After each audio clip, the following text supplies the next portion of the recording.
So we're going to move forward into this new part of our lives. Um, New year, new you, you know, that whole mantra. But the reality is, right, we've been working on our goals, our wellness goals, and our habits all year. And we were working on them last year. So there's really no time that's better than any other to start making improvements on these general healthy habits that can make a difference in your life tomorrow and also 10 years from now. There's no time like the present to get started. I'm going to fast forward here since we're focusing mainly on the goal setting. Let's fast forward to um, our BMAP graph that helps us sort of figure out uh, whether our goals were, whether they met the 2 points criteria for attainability, whether they were easy, and whether we were motivated enough. But you know what? I got ahead of myself. We've got some discussion questions. The discussion questions are actually pretty on point for today's conversation. So I'll ask each of you, let's just sort of go around the circle. I will contribute to, as we wrap up this year, what is one habit that you changed for the better in 2021? And what are you looking to change in 2022? Another way to answer this question is there a habit that you tried to change but weren't so successful at doing? Or weren't, maybe you were only partially successful at it? Um, Miss Maddie or Miss Bridget, do you have anything that comes to mind, something that you were working on this year that didn't quite pan out the way you expected, or that did? Well, one thing I worked on but was not quite successful is writing down the foods that I eat, keep a daily record of the foods I eat and my sleep habits. You know, what time I went to Okay. bed, what time I got up. I would do good for a few days and then I would fall off. And so this coming year, I plan to be more consistent Okay. with that. All right. I mean, that gives us something really great to work on. Can you give me a little bit of insight into why you wanted to keep track of your eating and your sleep? Why write it down at all? Why record it? Where I have issues with high blood pressure. Mm-hmm. So I think a record of that, because I've heard that even sometimes sleep patterns can maybe affect your blood pressure. Absolutely. Yeah. So, Miss Maddie, I'm so glad that you've been along on this ride with us for as long as you have, because, you know, we've covered a wide range of wellness topics, and that includes eating, but also exercise, physical activity, sleep, stress management. All of these are things that contribute to your blood pressure control. Mm-hmm. So, yeah, absolutely. Keeping track of what you're eating, whether you're writing it down or you're using an app or you're taking pictures of it to keep a record, those are all ways, just sort of recording what you're eating are, are ways to become more aware of what you're putting into your body. And so studies actually show that when you record what you've eaten, your eating actually improves. Your eating shifts closer towards whatever your goal is, suggesting that, you know, when we're not recording what we're eating, maybe we're just kind of not paying such close attention. So kudos to you for for you know, just wanting to be aware of what you're eating, for realizing that there's a connection between your diet and your chronic disease, your high blood pressure. That's amazing. Not everybody gets that. And then good job on actually trying to make the change. Mm. So, some things to break down for you. My question would be, how are you keeping track, right? Are you Um, are you recording actually through handwritten notes or? Yes, through handwritten notes. Yes. Okay, okay. All right. So that's wonderful. That's a thing that you worked on. You made a little bit of progress. It sounds like not as much as you wanted. So you didn't get the consistency that you wanted. Um, and then you're going to just sort of continue working on that record keeping for eating and for sleep. And so for Yes. sleep, are you keeping record with handwritten notes as well? Yes. I Okay. usually, when I would record, I would record what time I went to bed, Mhm. what time I got up, and if I took a nap during the day. Got it. And so you're really keeping track of the timing. So that will give you some sense of the duration of your sleeping, right? Or the quantity Yes. of time you spent sleeping. Yeah. Okay. Yes.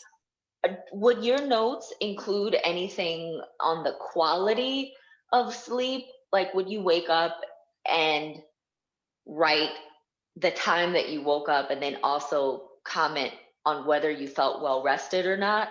Does that make it into your notes or not quite? No, because I really do not have an issue with sleeping. Once I hit the bed, I fall asleep, and Got you. I very seldom wake up. You know, during the night. Yeah. I sleep all through the night. Yes. And so help me out. The record keeping for your sleep, what is it that you're hoping to learn by writing down the duration of sleep time?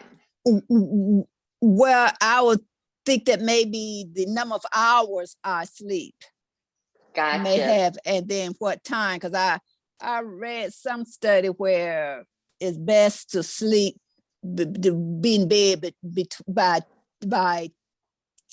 10 o'clock at night. That's a good 10 time to o'clock. go to bed. Yeah, at night. Yeah, Okay. and to get at least 7 hours of sleep.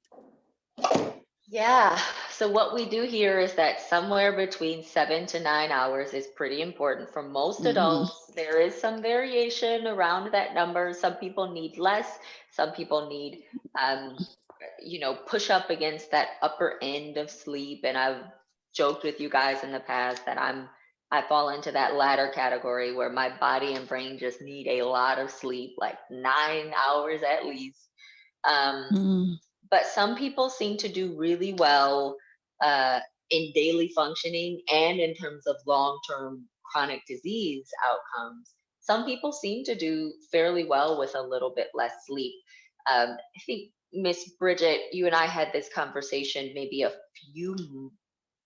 few weeks ago, probably a couple months ago, when we covered our sleep chapter um, back in October, and we discussed a study that suggested that at the bare minimum, getting 5 hours of sleep a night is important for decreasing the risk of uh, development of dementia, conditions like Alzheimer's disease specifically, um, conditions that rely on your brain being well rested, having a long enough time to rest to actually empty the waste of the brain, like these waste products we call neurofibrillary tangles that are common in diseases like Alzheimer's. So yeah, there are a few numbers to focus on. You hit on the number 7 as kind of a minimum number for feeling well rested and for promoting optimal health. I would ask you then, when you sleep for 7 hours, you wake up feeling well rested, or do you wake up feeling like I could use more sleep? I would wake up feeling well rested. That's good. That's great. So then maybe you found the number that works for you. All right. So thank you, Miss Maddie, for going into so much detail there. I appreciate you letting me sort of lift up the hood and get a little bit more information. No pun intended, based on your name. It's just a coincidence.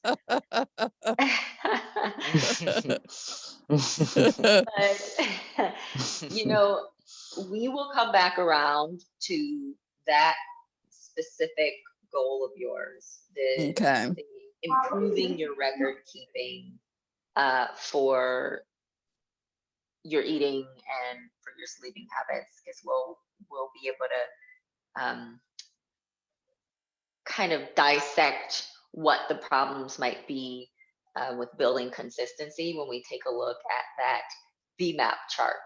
But before we get there, I want to make sure that we give Miss Bridget an opportunity to answer this question. Miss Bridget, what is one habit that you changed for the better in 2021, or maybe weren't able to change? And Okay. what are you planning to change in 2022? All right. So one habit that I actually changed for the better was, and it was toward the end of 2021, was working out, really trying to consistently exercise. And I think the best way I was able to do that was to join a class, so to speak, and they're online through Peloton, but they're classes and almost challenges. So you're forced to keep a schedule, you're forced to complete so many exercises within a given week.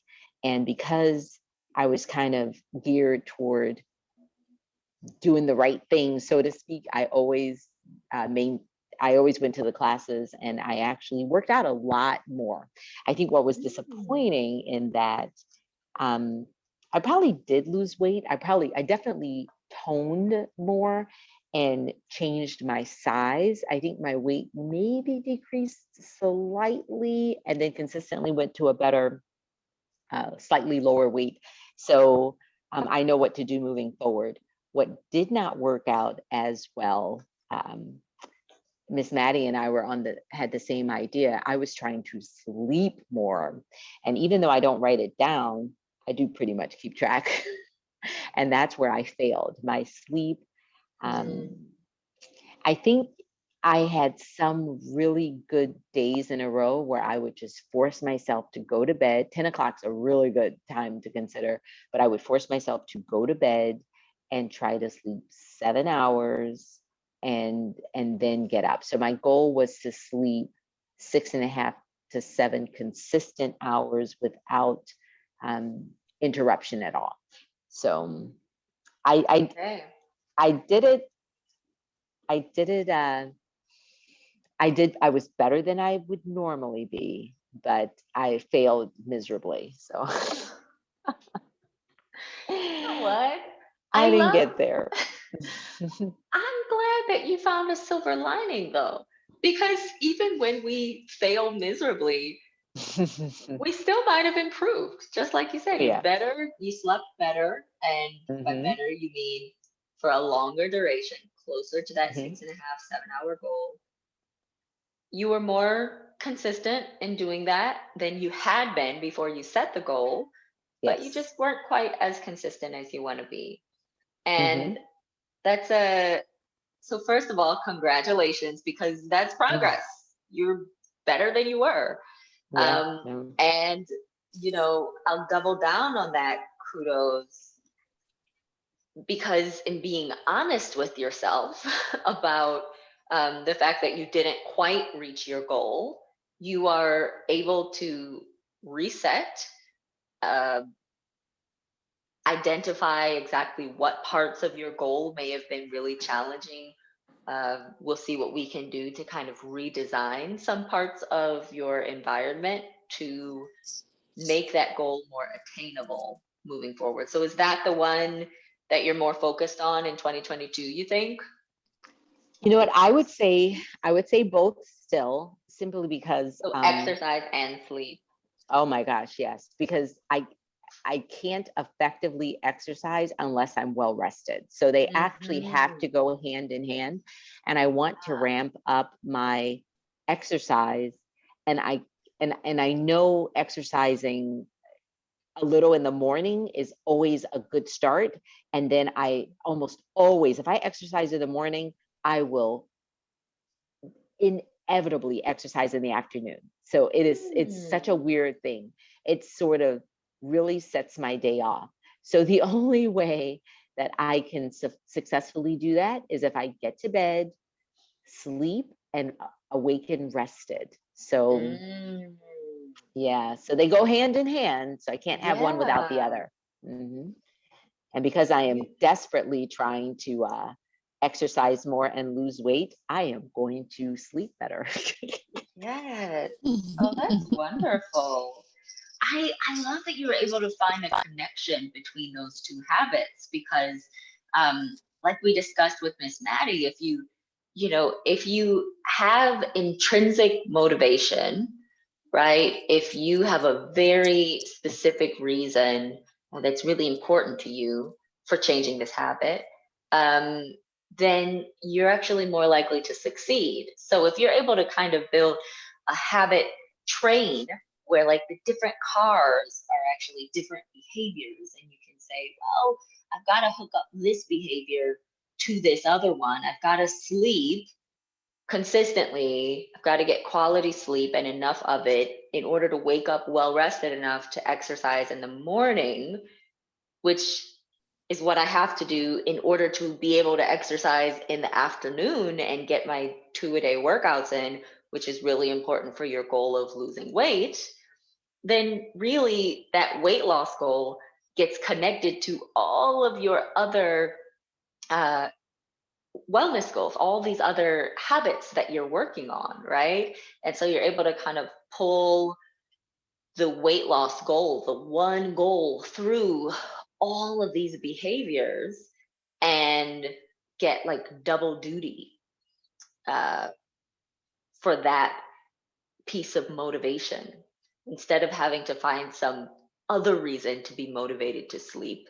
Really, your motivation to sleep uh, is that eventually it will help you lose weight. And it'll do that directly, but also indirectly by making you more likely to work out as regularly as you want to. Yes. Um, for Miss Maddie, you mentioned managing your blood pressure. And so you connected, well, you discussed two habits, and those can be related too. So keeping track of your eating intake, right? Your dietary intake, and keeping track of your sleeping habits. We know that the amount of sleep we get, whether or not we are well rested, can change our eating habits, certainly affect our food cravings. So if your goal in managing both your sleep and your eating, if your ultimate goal is to control your blood pressure with all the wonderful benefits that come with that, like reducing your risk of heart attack and stroke and heart failure and all of these other things, right? You can actually create the sort of habit train that Miss Bridget created and say, well, I want to record my sleep to make sure that I'm sleeping adequately, to make sure that I'm setting myself up in the best possible way to have high quality eating habits during the day. And I'll know when that happens because I'm recording all of it. And the reason I'm doing all of that is because I want to keep my blood pressure under control. All right. So I love that we're Yes. getting, what's that, Miss Maddie? I just said yes. Yes, that's what I'm trying to do. Wonderful. I love that we're getting so much use um, out of these motivating factors. The more we can tie the things that matter most to us into every sort of habit that we want to shift, the more motivated we are to shift those habits. And as you see in this curve, the higher our chances are of being able to shift them. I'm going to share something quickly with you guys, just to round out our sharing circle. or to close the triangle, I guess, since there are three of us. So my goal for 2021, a lot of 2021 was just to be more active. And I had two pieces to that goal. One was to increase my background activity. So stand more instead of sitting, walk around more for errands instead of driving to nearby places. Um, it's kind of tricky with the pandemic, but where I can safely get on public transportation, take a train that's not too crowded, which involves some standing and some walking instead of just driving and sitting the whole time. So I wanted to increase my background activity. And then the second piece of increasing my physical activity was actually just straight up exercise. So I did a really good job at increasing background activity. I'm very happy about the changes I was able to make. I've shared with you guys that the trigger for increasing my background activity was the activity scale we did, the IPAC, International Physical Activity Questionnaire, that we do together every year. And I realized that I was sitting for an average of about 13 hours every day because I do so much of my work for Byte Wellness on the computer. So when I'm not in the hospital running around seeing patients, I am on my computer usually. And back then I was sitting down, and I would basically be sitting down for almost every hour of the day that I wasn't asleep or actually doing a workout. So in order to change that, I started setting up certain rules for myself. So whenever I do calls with you guys or with other folks, and generally when I'm doing work on the computer, I try to just stand up. I had this makeshift standing desk that made it a lot easier for me to stand and get my work done. So now I'm down to, I think the last time we did the IPAC, I was down to like anywhere between 7 to 8 hours of sitting a day, which still sounds like a ridiculously long period of time. And I'm like, when am I sitting? But 7 or 8 hours is at least 5 hours better than the 13 hours that I was sitting last year this time. So I'm making progress. Like Miss Bridget said, I am not where I want to be yet, but I'm making progress. And one of the reasons why increasing physical activity, including background activity, was so important to me is we know that physical activity is anti-inflammatory. And even these really simple activities, simple opportunities to flex your muscles, such as standing as opposed to sitting, where you have an opportunity to completely slump and let your entire core just go. Flexing your muscles, standing, sends signals to the rest of your body as myokines are released.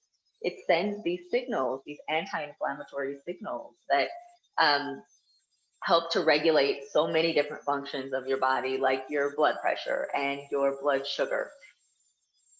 And I just realized that I was leaving this incredibly valuable piece of healing on the table, really, by not standing more. I don't have a ton of back or joint pain. I have no reason not to stand, except that I just get tired sometimes. And so I'm just going to stand more. So that's the one thing I did that I'm happy about in 2021. The thing that I didn't do a really great job at is exercise. So my goal was to create a daily practice of exercise. I spent a lot of my life exercising every day, right through and well beyond college. You guys know that I ran track through college. So that means that for a decade plus before then, I spent a ton of time in physical training. And you get into that habit where you are working out once, twice a day. It's hard to let that go. So straight through medical school, I would do some sort of activity, running, swimming, weightlifting, etc., every day. In residency, being so busy, spending a ton of time sitting, doing charts, which is part of patient care on the computer, I became really inactive, the most inactive I'd ever been. I developed this back pain for the first time in my life.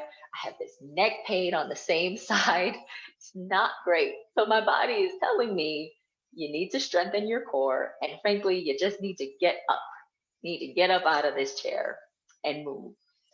So my goal was to create this daily practice of exercise. And I did not do a good job at that. I am not exercising every day. I am doing a better job of moving vigorously every day. And I'm using really easy forms of movement like 5, 10, 20 hard minutes of dancing in my house to my favorite songs. I'm using that as a form of exercise to get something in as opposed to doing nothing at all. And, if we have some time, it may be helpful to go through where on this motivation and ability scale my exercising goal falls and figure out exactly what I need to shift in order to make it more attainable for 2022. And obviously, I've been thinking about this quite a bit, so I've already got some thoughts, but I won't take up too much of the time on my exercise goals. Let's actually do these exercises, these workflows with you guys and your goals. So are you all with me still? Yes. Okay. Is it? Yes. Uh-oh. Yes. Thank you, Miss Bridget. Was it helpful for you all to hear about my own struggles to shift wellness habits? Yes, because it Yes. sounds like we're all kind of going through the same thing. Mm-hmm. Mm-hmm. So And I would hopefully like to. Oh, go ahead. I'm sorry. I would like to add that regarding the I think you call it background exercise. Yes.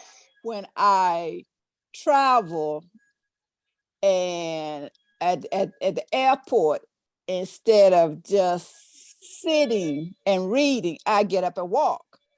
And I Yes. would exercise. I came back Tuesday night and I had to change planes, so they gave me extra time to walk. And for Tuesday, I logged in 10,000 steps for that day. Wow. So I'm so proud of myself. On your travel day. Yes, the That's exercise. amazing. Yeah, I logged in Good for 10,000 you. steps. Mm-hmm. Because like you said, most of us are, if when you travel, you're stuck sitting down. You're on the plane for hours. You're in Mm-hmm. the waiting room for hours. Yes. You're like going to and from the airport, just sitting for hours. And you got up and moved. That's what I'm talking about. That background exercise. It's something we don't always think about, but it's obvious that it's on your mind, Miss Maddie. And so you Yes. were able to just do the kind of simple thing and get up. Yes. It's And simple, walk. but we don't Yes. always do it. That's amazing. Mm-hmm. Okay. So the background exercise, I guess I'll also just comment on you're walking through the airport that, walking sort of straddles that line between exercise and background activity. So if you were kind of walking leisurely, which I assume you were since airports can be kind of crowded, then we call that background activity.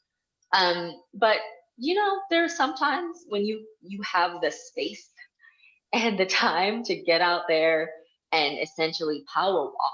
And they're, even whatever your fitness level is, it is possible to walk quickly enough and for long enough, doing enough movements with your arms while you're walking that you actually get out of breath. And when you start to feel breathless, then that walking qualifies as actual exercise time. And it becomes part of that either 150 minutes or 300 minutes that we're spending in this moderate exercise every week. All right, so we are going to get back to this graph. Now, you guys remember this graph, motivation on the top, ability on the bottom. You guys generally remember, does anybody remember how this works well enough to explain it? If not, I will go through it. You explain it. Okay, all right, because there are a lot of lines here, I know. But the basic idea is, remember the SMART framework, where the A in the SMART framework for goal setting is attainability. And so the idea is like, let's make sure that the goals we set out for ourselves are reasonable. Let's make sure that they're goals that we can actually reach.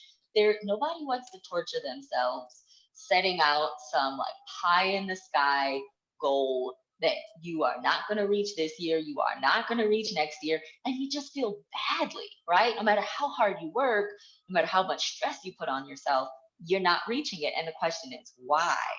So if you find yourself, and we've all discussed now goals we've set that we did not attain, we now have to go back to the drawing board and ask, well, why weren't they attainable, right? And the conventional wisdom around reaching goals is, the attitude of a drill sergeant. You focus on willpower. You just get it done. If you didn't figure it out this time, you just have to work harder. But the reality of changing behavior is that it's really less about willpower. It's less about powering through adversity, and it's more about readjusting the barriers that make it hard to do this thing so that you can make it much easier to do the thing. And so, again, FOG behavioral model, the FOG name comes from a scientist called BJ Fogg, a researcher who studies how people change behaviors, works out of Stanford. And so he created this model, and I find it really helpful to break down the attainability of goals based on two factors: ease and motivation. So we are really looking at how motivated we are on the left hand x-axis. How motivated are you to do this activity? And then how easy is it to do the activity, right? Like, is this a thing that is just generally very difficult for anyone, or particularly you, to do? Is this something you're going to have to move mountains to do? In which case, if it's really hard to do and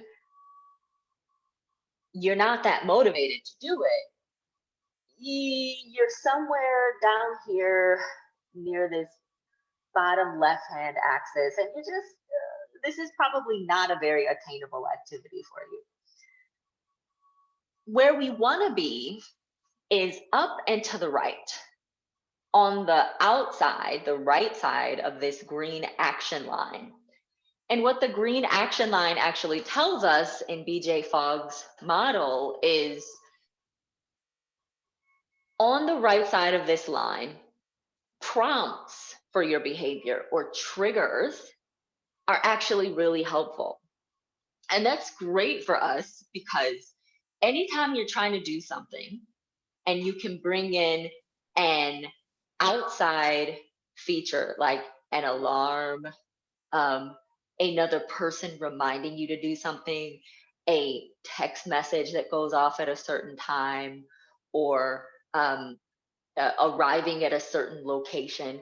Anytime you can set up in your brain an if this, then that relationship, so that if this thing triggers you to do the behavior, then you will do the behavior, then the behavior becomes automatic. And doing it becomes less about your willpower and less of a decision for you. And it's really just the next thing that your brain prepares to do. So changing behaviors and building habits is about building this automaticity. We want our behaviors to be automatic, our healthy behaviors, right? You don't want to have to think about creating a healthy plate. You want to just automatically create the healthy plate. You don't want to have to, in the grocery store, decide whether or not I'm going to buy these cookies that I know I shouldn't eat.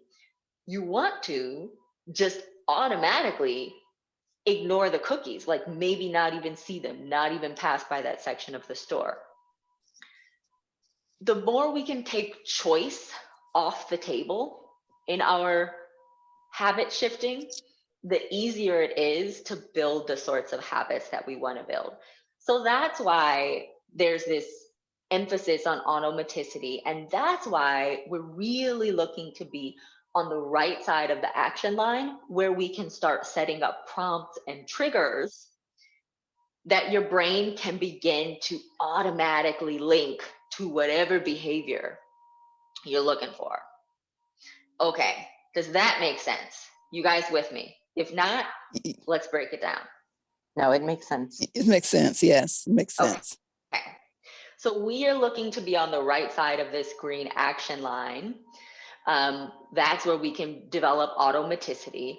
So now let's go through each of your let's go through each of your goals, right? And let's break down how motivated are you to do this, and how easy is it to do this, and figure out, are you on the right side of this action line, or are you like on the left side of the action line? Where do you actually fall? So for Miss Maddie, let's go through you. Let's go through your example first. So first question is, how motivated are you? Say scale of 1 to 5. 5 is super motivated.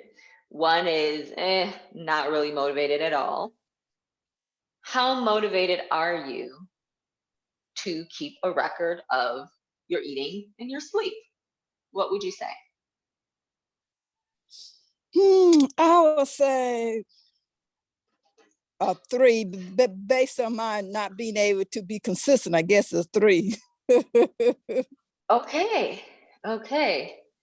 So, I mean, you bring up a really good point, right? So here it becomes really difficult for us to separate motivation, willpower, and the outcome. So what I want us to try to get at in answering this question is like, how badly do I want it? Because there are some things, honestly, you want really, really badly, but you just can't figure out how to make it happen. You just keep striking out. So Miss Maddie, do you think that your inconsistency is maybe coming from the fact that you just don't really care so much about recording? You're not that motivated to record the eating and sleep habits? Or do you think that there is maybe something else getting in the way, despite the fact that you're pretty motivated? You're kind of the only one who can answer this question. Yeah, I do not think there's anything that's getting in the way. Okay. I guess it's just my habit of procrastination. I'll do it later, and then later becomes tomorrow, and by that time I would have forgotten what I've eaten. Okay. So you have just moved us to the next step of this. So we're gonna say that your motivation is pretty low, right? Okay. And But we know that you have some version of intrinsic motivation attached to this habit, because you were able to articulate pretty clearly, if I keep a record of my eating, then I can improve my eating. I can make sure it's the quality it needs to be. And that's important for managing my blood pressure. So I think that there's a connection, and it sounds like you're motivated to manage your blood pressure, because we've been talking, right? I know the great work that you've been doing, maintaining this plant-heavy diet, and you share with us the new recipes you've come up with. So I think there's some motivation there, but perhaps the motivation gets a little bit lost when it comes to actually keeping the record. Yes. So you kind of hinted at the fact that maybe it's not so easy for you right now to keep a record, because it's easier to just put it off. So you eat something. Yes. And then you say, well, I guess I have to go get my notebook. I guess I have to write this down. I'll just do it later. It's easier to do it later, right? Yes. Okay. Yes. So then the question is, how can we make it just dead simple? How can we make it easier for you to keep a record of what you eat? Do you keep the food notebook on your table or wherever it is that you eat your No, I meals? do not. So that may be one way it'll make it easier, because it will be right in front of me. Right. Because, on this graph, if your motivation is relatively low, and we wanted to assign a number 1 to 5, we didn't really do that, but we'll give you like 1 or 2, since you said it's on the lower side. I'll give you a 2, because it's not zero, it's not nothing, which is essentially our 1. So if your motivation is low enough, then really the only way to get on the right side of this action line is to make the activity so simple you have to work hard not to do it. Okay, so we said maybe keeping the notebook wherever you usually eat. So while you're eating, you're looking at the notebook, and there is a special pen that you use to write in the notebook, and it never leaves the notebook, and the notebook never leaves that place where you eat. And so your brain starts to eventually connect these behaviors. I sit down at the table. Are you eating at a table, or are you eating at like a couch? At a table. I sit down at this table to eat and to write in my notebook.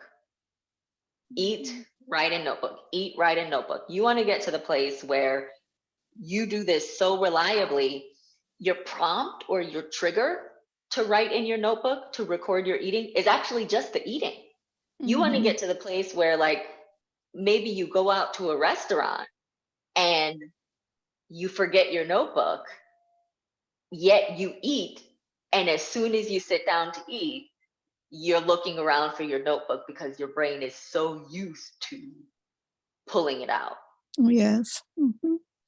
So that's one thing to try. Okay. Is just making the notebook more easily accessible. The second question would be, do you think that writing out your food intake is the easiest way for you to keep track of it? Is there an easier way? Like, do you have a phone that takes pictures? Yes, I have a phone that takes pictures. Yes. So I've heard of people, and I know that there are apps that do this. I've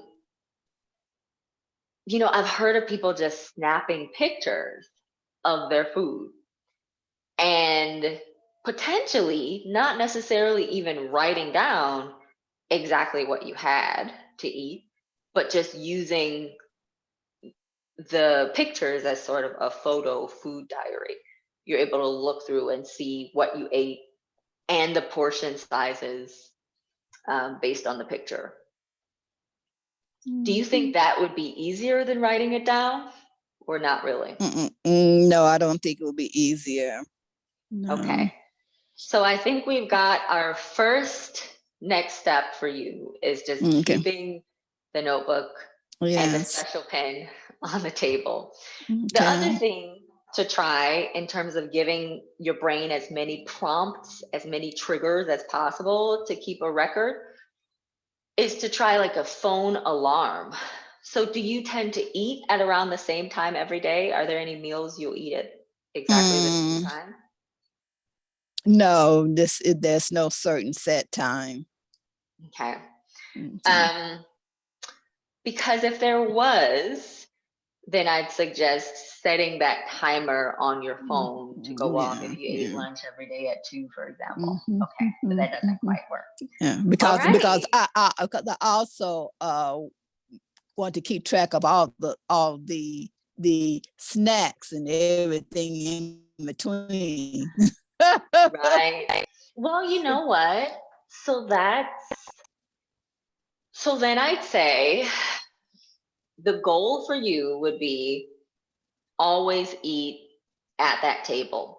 And Okay. if you are interested in keeping track of snacks, Yes. forcing yourself to only eat in a specific location is a Okay. really great way to avoid that sort of mindless snacking that we Yeah. do while we're like watching TV or Mhm. on the couch doing work or Okay. any of those other places.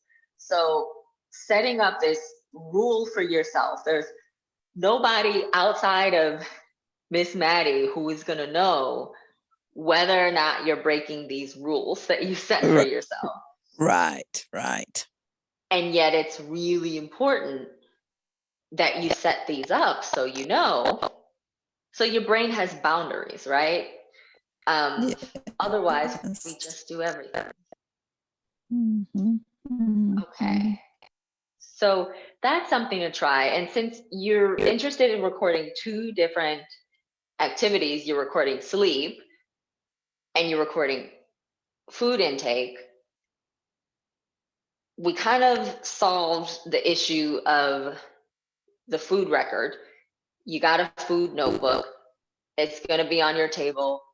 You're bringing all your snacks to the table. You're bringing your drinks to the table Okay. and then writing in your notebook. And then for Okay. sleep, ideally you have a different notebook that you keep at the bedside table or at the bedside.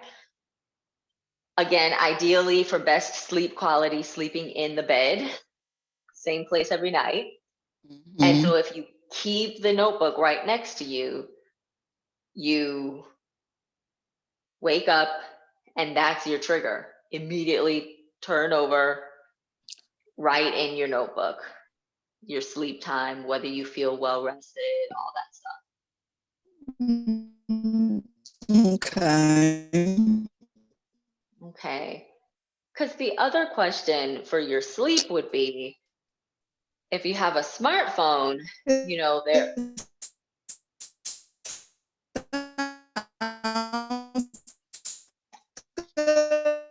Uh-oh. Miss Maddie, you're breaking up a little, and I don't know if it's me. My headphones are not, so I'm going to just. I hear it too. She's breaking up for me too. Okay. Miss Maddie, are you there? I'm here. Okay. Could you repeat what you said? I missed all of that. Oh, I did not say anything. I just said it sounds good. What information you had given sounds good. That's all I said. Okay. Sounds good. Okay. Good. So the next time we come back together, hopefully we can check in and see how those things worked.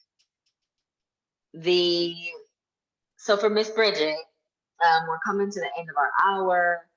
Hopefully going through this exercise with Miss Maddie gave you some insight into some of your own challenges. Yes. So just sort of briefly in terms of motivation and ease, how motivated are you to sleep? Let's talk about the getting enough sleep, adequate quantity of sleep. How motivated do you think you are? 1 to 5? Motivated 1 to 5, about a 4. So you're pretty darn motivated to get Mm-hmm. enough Mm-hmm. sleep. And then how easy is it, you think, to get enough sleep? That's a little harder. So Yeah. the ease is a little harder because sometimes I feel I have so much work to do that I put off going to sleep. So the Yeah. motivation is there, but sometimes if I feel, oh, I have to spend another hour getting this work done, I won't fall asleep on time. Yeah. I hear you. So, kind of similar to Miss Maddie, there's this sense of procrastination, right? There's a thing we want to do. We are pretty motivated to do it. We've told ourselves, you got to do this, but there are other demands on our time that kind of push this thing to a lower priority. And if it happens consistently enough, then you end up just not achieving the goal. So here's another place where actually creating a trigger for yourself might move you. You're pretty highly motivated, right? So you can get to sleep for an adequate amount of time without making it super duper easy. But here's where a trigger might actually help to push you over the green line and into this really successful territory. So the idea is just, do you think you can create an alarm for yourself? Can you create a bedtime, an alarm that goes off every night? This is my bedtime alarm. Whatever I'm doing, I have to stop doing. And I have to prepare for my protected sleep time. Is that something that you think is feasible in your life? Yes, that's feasible because that's how I get my evening workout in. My 6 p.m. alarm goes off and I stop what I'm doing and I get my workout in. Exactly. So to have a 10:30 or a 10:30 alarm and just stop what you're doing, I should probably shoot for 10, but to have a 10 or 10:15 alarm, just stop what you're doing and go for it. Yes, I need to do that. Okay. So that So I works. I love never that. thought of that. So yeah. Giving yourself protected time, the idea that our brains need boundaries, they crave boundaries. We create boundaries or remove them for ourselves all the time and just sort of don't realize that we're doing it. But when we want to shift habits, when we want to reach goals, we've got to analyze which boundaries we've created, which we've removed.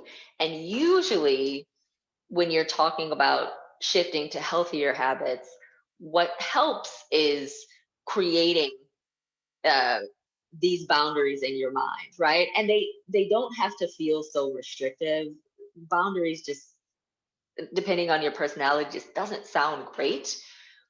But you just remind yourself, I care about sleeping. I'm interested in sleeping to maintain my weight, to maintain my low risk of disease in the long run. And so I've got to prioritize this. And if I prioritize sleep the way that I prioritize work, like I have protected work time, right? And now you have protected exercise time.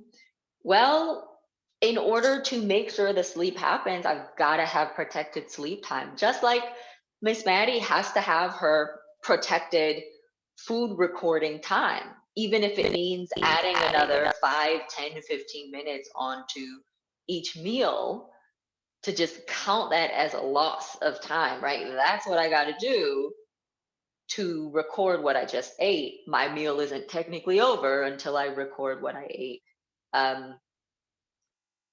Setting those boundaries helps our brains create these automatic responses. So we're finished. Miss Bridget, sounds like you're on board with that plan. We'll see you over the next few weeks. Yeah, that's a good plan. I can do that. Okay. I'm really excited to see how this protected sleep time works for you. I'm encouraged by the fact that a similar concept, a similar strategy worked for your exercise. So I think the sleep thing is going to work out. May have its bumps initially, but let's roll with it. And I'll be cheering you both on into the new year.